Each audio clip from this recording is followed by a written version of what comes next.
In this guide, I'm going to show you how to fix errors in Black Ops 1 on PS4 or PS5. This is Miguel from Just Boz, and before we get into this guide, make sure to like the video and subscribe to the channel with all notifications on for more content like this. It really does help out the channel and we'd greatly appreciate it. If you have any questions, just ask them down in the comment section below. I'm going to be doing my best to reply to every single comment down there. First, if the error appears after selecting a specific menu or feature, avoid opening that option for now. Some errors are caused by certain parts of the game and may require an official update. Next, completely close Black Ops 1, like so, close game, and reopen it. If that doesn't work, restart your PlayStation console. You should also restart your router to refresh your internet connection. Check whether your friends are getting the same error to determine if it's affecting multiple players or only your account.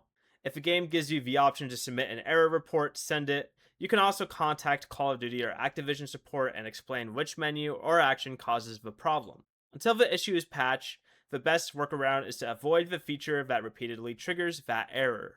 Before you leave, remember to like the video and subscribe to the channel with all notifications on for more content like this. It really does help out the channel and we'd greatly appreciate it. And if you did have any questions, just ask them down in the comment section below. I'm going to be doing my best to reply to every single comment down there. Peace.